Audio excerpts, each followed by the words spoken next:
and welcome you all to our third class for national income measurement. आज की class में मैं आपके साथ डिस्कस करने जा रहा हूँ measurement of national income by value added method. हालांकि बहुत सी बुक में ये मेथड पहले रहता है और इनकम एंड एक्सपेंडिचर बाद में रहते हैं, बट मैं जो आप लोग को पढ़ाते हुए आ रहा हूँ उसमें मैंने इनकम एंड एक्सपेंडिचर को पहले पढ़ाया है, वैल्यू एडेड में बाद में पढ़ा रहा हूँ। देखिए इनकम मेथड जैसा कि मैंने आपके साथ डिस्कस किया था, it's direct method, where as expenditure method and value added method, both these methods are indirect method. Value added method में कैसे कंप्यूटेशन होता है ये जानने से पहले आप लोगों को समझना पड़ेगा कि वैल्यू एडेड का मतलब क्या होता है। तो इसके लिए मैं आपको एक एग्जांपल दिखा रहा हूँ, इस एग्जांपल को आप देखो। एक मैं आपको समझाने की कोशिश करता हूँ। ये किसान है, इस किसान ने कुछ अनाज उगाए। इस किसान का नाम था ए। किसान ने अनाज उगाया 100 रुपीज का, ₹100। इस अनाज को इसने बिक्री करा पर्सन बी को, इंटरमीडियरी को बिक्री करा। इस अनाज को इसने खरीदा कितने में? 100 रुपए में।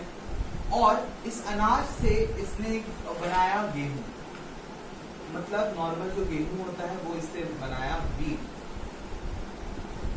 वीट इसने बिक्री करे 250 रुपीज के। ये 250 रुपीज का जो वीट था वो खरीदा पर्सन सी ने, जो कि एक चक्की चलाता था।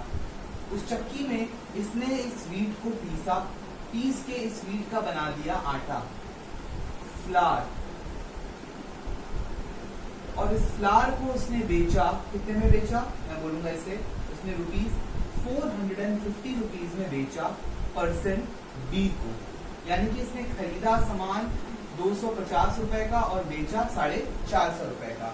इस सामान को पर्सन बी ने खरीदा और इसने अपनी दुकान में इस सामान को बिक्री किया, आटे को थोड़ा थोड़ा करके। रिटेलर था ये, तो इसने पर्सन ई को ये बिक्री करा। पूरा सामान आप मान लीजिए सब मिला के इसने बिक्री किया ₹750 रुपीज। यानी कि डी ने खरीदा 450 का सामान और बेचा 750 का। तो इस पूरे प्रक्रिया में हुआ क्या है? इस प्रक्रिया में ये हुआ है कि ए ने 100 रुपीज का गुड्स प्रोड्यूस किया। इस 100 रुपीज के गुड्स को बी ने 100 में खरीदा और 250 में बेचा। यानी कि इसने इस गुड में 150 रुपीज ऐड किए। ये जो एडेड थिंग है इसे हम कहते हैं वैल्यू एडेड। इसने 150 रुपए का वैल्यू ऐड किया। अब बात है कि ए ने कितने का वैल्यू ऐड किया? ए ने जिस चीज की कोई कीमत नहीं थी उसे 100 का बना दिया, तो उसने कंप्लीट वैल्यू ऐड किया है 100 रुपए का। सिमिलरली सी ने कितने का वैल्यू ऐड किया? सी ने 250 रुपीज में परचेज किया, 450 रुपीज में सेल किया। यानी कि 450 माइनस 250, इसने 200 रुपीज वैल्यू ऐड किया। उसी तरीके से पर्सन डी ने 750 माइनस 450, दैट इज ₹300, इसने वैल्यू ऐड किया। तो इस वे में गुड्स कंटिन्यूअसली वैल्यू एडेड होता रहा। तो हमें समझ में आया वैल्यू एडेड क्या है। वैल्यू एडेड है कितने में बेचा जा रहा है, कितने में खरीदा जा रहा है, उसका डिफरेंस। तो ये जो कितने में खरीदा जा रहा है इसे कहते हैं वैल्यू ऑफ इनपुट। आप सामान कितने का खरीद रहे हो और जो आप बेच रहे हो जिस दाम में, इसे कहा जाता है वैल्यू ऑफ आउटपुट। तो हमारे केस में पर्सन बी के लिए वैल्यू ऑफ इनपुट 100 था और वैल्यू ऑफ आउटपुट 250 था। वहीं पे value of output minus value of input वो होता है वैल्यू एडेड। तो अगर मैं आपको सिंपल भाषा में बोलूं तो value of output minus value of input होता है वैल्यू एडेड। तो होपफुली आप लोग को कंसेप्ट समझ में आ गया होगा कि वैल्यू एडेड मतलब क्या होता है। वैसे ही सी का वैल्यू ऑफ आउटपुट 450 है और वैल्यू ऑफ इनपुट 250 है। सिमिलरली डी के लिए जो है वो आपका वैल्यू ऑफ आउटपुट 750 है और वैल्यू ऑफ इनपुट आपका है 450। तो ये सारी चीजें हमारे पास हमें समझ में आया कि किस तरीके से वैल्यू एडेड कंप्यूटेशन होता है। तो अब मैं आप लोगों के साथ डिस्कस करने जा रहा हूँ कि वैल्यू एडेड मेथड से नेशनल इनकम कंप्यूटेशन कैसे होता है। तो देखिए इसमें कुछ नहीं है, मैं आप लोगों को अगर बोलूं कि वैल्यू एडेड मेथड एक एक्सपेंडिचर मेथड का ही आप एक्सपेंशन बोल सकते हो। एक्सपेंडिचर मेथड में हम इस 750 को लेते थे, यानी कि जो फाइनल कंज्यूमर को जिस दाम में बेचा गया है उस चीज को लिया जाता था, बट यहाँ पे वैल्यू एडेड को लिया जाता है। तो वैल्यू एडेड कितना आ रहा है, परसेंट ए का वैल्यू एडेड आ रहा है 100, परसेंट बी का वैल्यू एडेड कितना आ रहा है, परसेंट बी का वैल्यू एडेड आ रहा है 150, परसेंट सी का वैल्यू एडेड आ रहा है 200 और परसेंट बी का वैल्यू एडेड आया 300। तो अगर हम सबको प्लस कर दें तो ये आता है 750। तो ये 750 कुछ नहीं था बल्कि एक्सपेंडिचर मेथड में अल्टीमेटली जिसे हम लेते थे उसे यहाँ ब्रेक कर करके लिया जा रहा है, that is value of output minus value of input. तो इवेंचुअली दोनों चीजें सेम ही होती हैं, बट कंप्यूटेशन करने का तरीका अलग होता है। तो इसमें कंप्यूटेशन कैसे होता है आइए हम देख लेते हैं।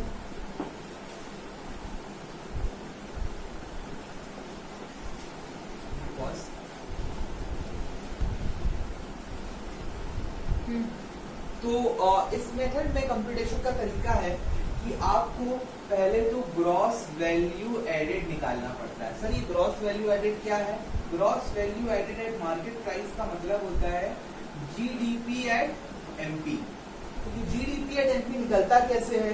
जीडीपी एट एमपी निकालने का तरीका है इसमें value of output minus value of input.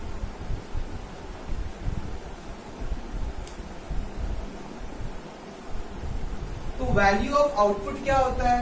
जहां पे value out where value of output का मतलब है sales plus change in stock.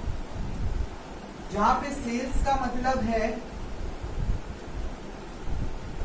Selling price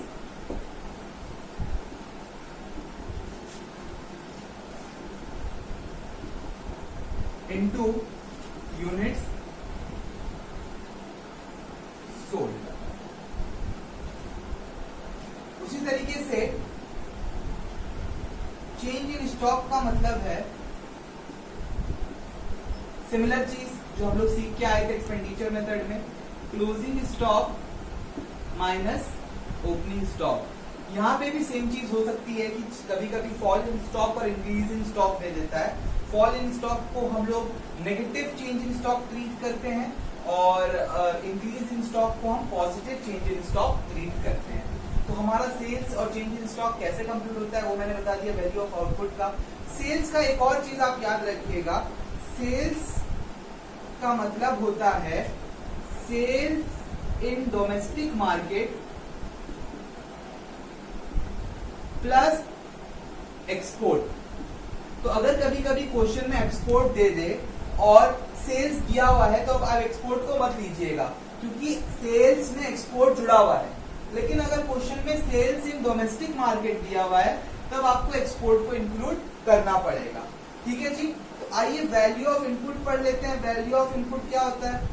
value of input होता है इंटरमीडिएट कंजम्पशन, मतलब कि आपको बनाने में कितने खर्चे आ रहे हैं उन खर्चों को हम लोग वैल्यू ऑफ इनपुट बोलते हैं।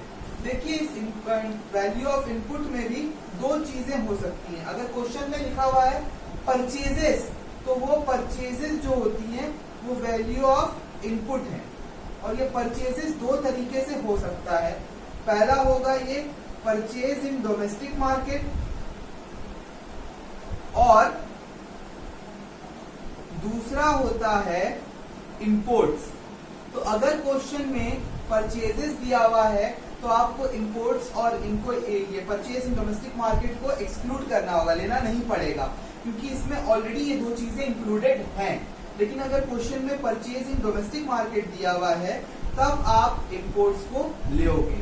तो होपफुली आपको समझ में आ गया होगा कि वैल्यू ऑफ आउटपुट और वैल्यू ऑफ इनपुट किस तरीके से निकाला जाता है। सर अब नेशनल इनकम कैसे निकालते हैं? सिंपल सा चीज है जी, जब आप जीडीपी एमपी निकाल लोगे तो आपको एनएनपीएफसी निकालने में क्या दिक्कत आएगी? एनएनपीएफसी का फॉर्मूला क्या है? NNP at FC equals to GDP at MP. हमें ग्रॉस से नेट में जाना है तो माइनस डेप्थ, डोमेस्टिक से नेशनल में आना है तो प्लस एनएफआईए, और उसी तरीके से मार्केट प्राइस से फैक्टर कॉस्ट में जाना है तो माइनस एनआईटी। तो ये सिंपल सा फॉर्मूला है। अगर आप एनएनपीएफसी में जीडीपी एमपी में minus depth plus NFIA minus NIT करते हो तो आपको मिल जाता है एनएनपी एट एफसी। तो होपफुली आपको समझ में आ गया होगा कि नेशनल इनकम किस तरीके से कंप्यूटेशन करा जाता है वैल्यू एडेड मेथड में। अगर डोमेस्टिक इनकम कंप्यूट करने के लिए बोला गया है तो आप जीडीपी एमपी में एनएफआईए को मत लीजिएगा, ठीक है। कभी कभी क्वेश्चन में value of output at factor cost, value of input at factor cost दे देता है, तब आपका जीडीपी एमपी की जगह जीडीपी एफसी आएगा। तो होपफुली आप लोगों को समझ में आ गया होगा कि एक वैल्यू एडेड मेथड में कंप्यूटेशन किस तरीके से हम लोग करते हैं। तो देख लीजिए आप इसको, आप चाहे तो अपने कॉपी में लिख सकते हो। तो अब मैं डिस्कस करता हूं कि वैल्यू एडेड मेथड में क्या 4 स्टेप्स आप फॉलो करोगे कंप्यूट करने के लिए नेशनल इनकम। तो पहला जो इसमें स्टेप आता है वो है आइडेंटिफिकेशन ऑफ प्रोडक्शन यूनिट। आप प्रोडक्शन यूनिट्स को आइडेंटिफाई करोगे और क्लासिफाई करोगे 3 टाइप्स में।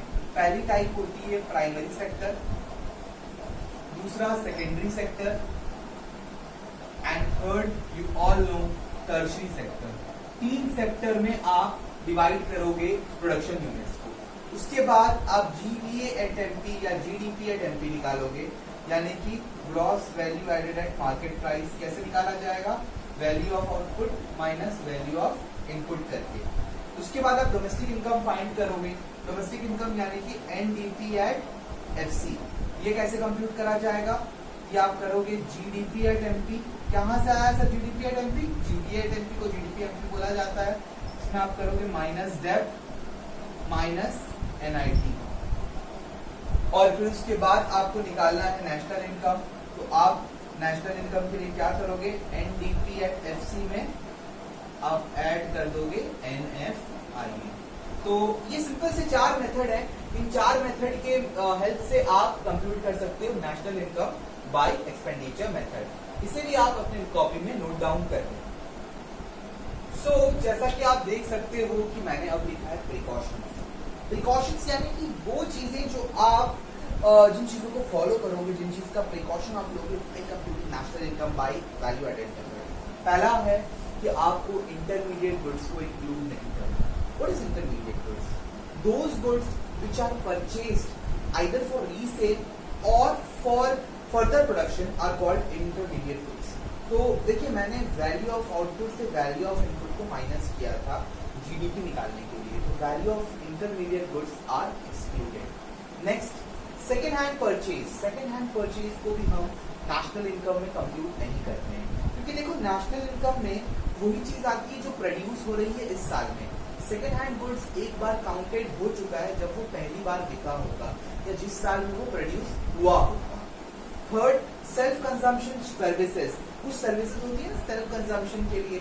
आपकी मम्मी घर में खाना पका रही है, गार्डनिंग आप करते हो अपने घर की, या अपने छोटे भाई बहन को पढ़ाते हो, जो फ्री में आप काम कर रहे हो, जो सर्विसेज आप फ्री में प्रोवाइड कर रहे हो, इन सर्विसेज को हम इंक्लूड नहीं करते हैं नेशनल इनकम के लिए। लेकिन सेल्फ कंजम्पशन गुड्स को हम इंक्लूड करते हैं नेशनल इनकम के लिए। तो बड़ा जबरदस्त बात है, सर्विसेज नहीं आती है बट गुड्स आते हैं। अगर आप कुछ घर में उगा रहे हो, जो खुद के खाने के लिए उगा रहे हो, फल मान लो मैं उगा रहा हूँ घर के लिए, तो वो आ रहे हैं, या मैं अपने प्रोडक्शन हाउस में कुछ ऐसी चीजें प्रोड्यूस कर रहा हूँ जिसमें से कुछ हिस्सा मैं खुद भी कंज्यूम करता हूँ, तो वो हिस्सा नेशनल इनकम का पार्ट है, क्योंकि उसे बनाने में मुझे खर्चा देना पड़ रहा है, उसे मैं पैसे दे के बना रहा हूँ, उसमें सर्विसेज इंक्लूडेड है वहीं पे। अच्छा एक बात और, अगर मैं घर में अपनी गार्डनिंग करके कुछ उगा रहा हूँ तो वो नेशनल इनकम का पार्ट नहीं है। लेकिन अगर मैं अपनी फैक्ट्री में, अपने फार्म में, अगर मैं मजदूरों की मदद से या खुद मेहनत करके कि वो एज अ बिजनेस के लिए मैं उसे कर रहा हूँ, तो वो इंक्लूडेड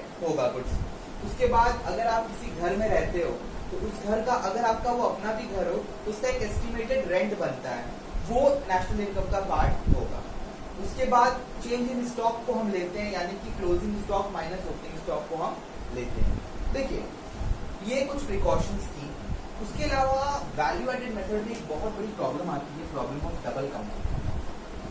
अगर मैं मान लो कि हर चीज को, अगर मैं आटे का पूरा वैल्यू ले लेता, जैसा कि आटा था हमारे एग्जाम्पल में, या कोई भी चीज में जो एक सेलर बेच रहा है पूरा वैल्यू अगर मैं उसका ले लूं, तो वो डबल काउंटिंग इफेक्ट को प्रेजेंट करता है। कैसे करता है मैं आपको बताता हूं। देखो एक चीज को पॉज करना।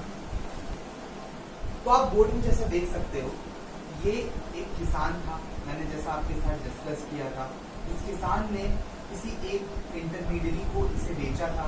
उसने इसका गेहूं बनाया, गेहूं वीट बनाया, वीट बना के इसे इसने बेचा पर्सन सी को, जिसने इसका क्या बनाया, उसने इसका फ्लावर बनाया, मैदा या आटा बनाया, और इस मैदे को बेचा गया रिटेलर को। ठीक है, रिटेलर ने इसको क्या करा, इसको बेचा डी, पर्सन डी को। ये पर्सन डी ने बेचा पर्सन ई को। ये ए था, ये बी था, ये सी, डी और ये ई। अब कैसे बिक्री हुआ है, ये 100 रुपए में बेचा। इसने 100 का सामान कितने में बेचा, 250 में बेचा। इसने 250 का सामान कितने में बेचा, 450 में बेचा। इसने 450 का सामान कितने में बेचा, 750 में बेचा। अगर मैं इसके 100 को इंक्लूड कर लूं, इसके 250 को इंक्लूड कर लूं, इसके 450 को और इसके 750 को इंक्लूड कर लूं, तो कितना वैल्यू बनता है। देखो 100 प्लस 250 प्लस 450 प्लस 750, अमाउंट बन के आ जाता है 800, 1200, 1200, 1450, 1550। 1550 रुपए का गुड्स प्रोड्यूस हुआ है। लेकिन क्या हकीकत में 1550 का गुड्स प्रोड्यूस हुआ है? गुड्स प्रोड्यूस हुआ है सिर्फ 750 रुपए का। क्योंकि हमने क्या किया, इस 250 में ये 100 रुपया भी इंक्लूडेड था, उसे भी काउंट कर लिया। इस 450 में ये 250 भी इंक्लूडेड था, उसे भी हम काउंट कर लिए। इस 750 में ये 450 भी इंक्लूडेड था, हम उसे भी काउंट कर लिए। क्योंकि हम डबल काउंटिंग कर रहे हैं। इनफैक्ट अगर आप यहाँ से सबको काउंटिंग कर रहे हो तो ट्रिपल और ये 4 टाइम्स काउंटिंग हो जा रहा है। इसको अवॉइड करने के लिए हम सिर्फ वैल्यू ऐड को लेते हैं, यानी इसका 100, इसका 250 माइनस 100 150, इसका 450 माइनस 250 यानी 200, और इसका 750 माइनस 450 यानी 300। तो अल्टीमेटली हम लोग को कितना मिल रहा है, देखो 100, 150, यहाँ पे 200 और यहाँ पे 300, 750, जो कि हमारा गुड्स का प्रोडक्शन वैल्यू है। तो होपफुली आप लोगों को समझ में आ गया होगा कि डबल काउंटिंग क्या होती है और उसके परिणाम क्या निकलते हैं। तो डबल काउंटिंग समझ में आ गया है। ये था हमारा वैल्यू एडेड मेथड का कंप्यूटेशन का लास्ट टॉपिक। आज के लिए मैं क्लासेस को इतना ही एंड करता हूँ। आपको अगर नहीं समझ में कुछ आया होगा तो मुझे आप व्हाट्सएप करो, कॉल करो। एंड एक रिक्वेस्ट है स्टूडेंट से कि आप होमवर्क सबमिट नहीं कर रहे हैं। काफी स्टूडेंट आप में से, आप अगर होमवर्क को अवॉइड कर रहे हो अभी, तो बाद में जाके आपको बहुत पछताना पड़ेगा। And I am serious this time. आपके पेरेंट्स से मुझे बात करनी पड़ेगी कि आप अपना होमवर्क क्यों सबमिट नहीं कर रहे हो। तो आपको एक जेन्युइन रीजन मुझे बताना पड़ेगा कि क्यों आप सबमिट नहीं कर रहे हो। I will talk to your parents और आप बताओगे मुझे कि क्या हो रहा है, क्यों आप, किस वजह से आप होमवर्क सबमिट नहीं कर रहे हो। आज की क्लास में यही एंड करता हूँ। होपफुली आपसे एक्सपेक्ट करता हूँ कि आप वर्क को सबमिट करोगे, जो मैं आपको वर्क दे रहा हूँ करके। और कुछ डाउट्स रहेगा तो आप मुझसे पूछें। आज की क्लास यही एंड करता हूँ। Thank you very much. Stay safe, stay at home. Bye bye.